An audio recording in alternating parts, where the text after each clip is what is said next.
मुझे पता ही नहीं था बद्रीनाथ धाम मेरे साथ ही ये कर देगा। नमस्कार, मेरा नाम मोहित है और मैंने 12 ज्योतिर्लिंग और 4 धाम की यात्रा पूर्ण कर ली है।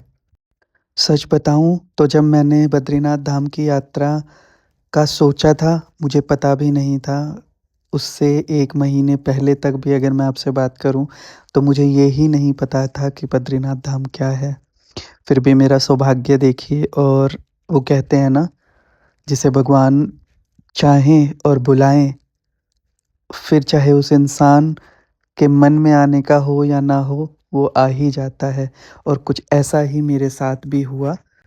बद्रीनाथ धाम जाने से पहले मेरे मन में जो ऑब्वियस सवाल थे, वो ज़रूर आए। कितनी लंबी यात्रा होगी, थकावट होगी, अपने घर ही रह लेते हैं ना, नहीं जाते हैं। एंड ऑनेस्टली मैं यही सोच रहा था कि अगर इतना सब करने के बाद भी वहाँ पर कुछ स्पिरिचुअल या फिर कुछ महसूस नहीं हुआ तो क्या? पर जैसा कि मैंने पहले भी कहा, जब भगवान बुलाए तो कोई भी नेगेटिव थॉट्स या कोई भी चीज़ तुम्हें जाने से नहीं रोक सकती और तुम्हारा सफ़र शुरू हो जाता है। और वैसा ही मेरे साथ भी हुआ। मैं बद्रीनाथ धाम के लिए निकल पड़ा। सफ़र की अगर मैं बात करूँ तो सफ़र आसान तो नहीं था, क्योंकि पहाड़ों की यात्रा जिसमें कभी आप ऊपर जाते हो, कभी नीचे, और वो छोटे-छोटे रास्ते जहाँ पे आपको लगता है कि शायद अभी आप गिर जाओगे नीचे, तो वो सब रास्ते में फ़ील ज़रूर हुआ। पर फाइनली 12 घंटे की यात्रा के बाद मैं बद्रीनाथ धाम में था। थकावट, पैरों में दर्द, सब फ़ील हो रहा था, पर उसके बावजूद भी मैं दर्शन करने के लिए निकल पड़ा। और वहाँ पे इतनी लंबी लाइन, बहुत ज़्यादा ठंड के बावजूद भी एक वो, आप कह लो कि जो मन में रहता है ना कि नहीं पहले दर्शन कर लेते हैं, वो मेरे मन में भी था।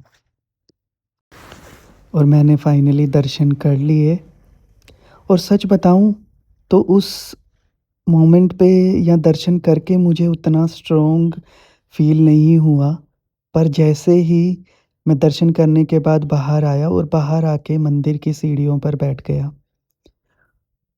उस मोमेंट पे मुझे जो स्पिरिचुअल कनेक्शन या फिर जो स्ट्रॉन्ग इमोशंस, या फिर आप ये कह लो एक वो कनेक्शन विद माय गॉड जो मुझे फ़ील हुआ, वो अद्भुत था।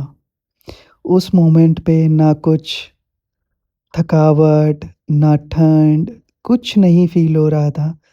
बस ये फ़ील हो रहा था कि मैं ब बद्रीनाथ धाम में हूँ और मैं भगवान नारायण के कितने करीब हूँ। और उस मोमेंट में मुझे रियलाइज़ हुआ कि हम कभी खुद के साथ बैठते नहीं हैं। हमेशा कुछ ना कुछ करते रहते हैं। कभी काम, कभी फ़ोन, कभी टेंशन लेते रहते हैं बेवजह, बट खुद के साथ नहीं बैठते। अब आप लोग सोच रहे होंगे कि मैंने कैसे महसूस किया कि मेरी ये यात्रा सफल हुई, या फिर मुझे जो इमोशंस, स्पिरिचुअल इमोशंस जो मुझे फ़ील करने थे वो मुझे हुए।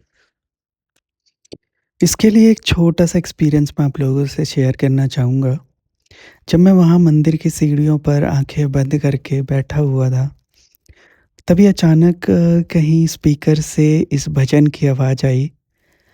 ना जाने किस रूप में आकर नारायण मिल जाएगा, सच्चे मन के दर्पण से वह राम के दर्शन पाएगा। और मेरी आँखें नम हो गई।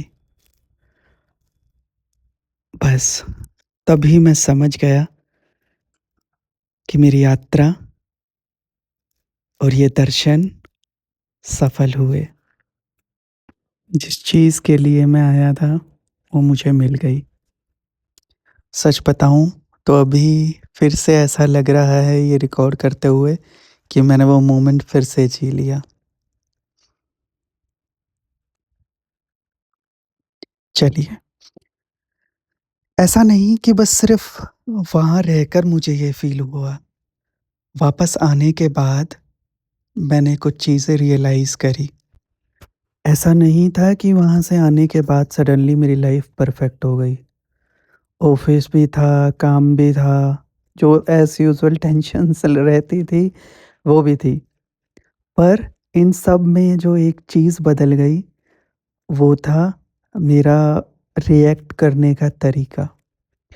जैसे चीज़ों पे पहले मैं एकदम से गुस्सा करता था, रिएक्ट कर देता था, वो बदल गया।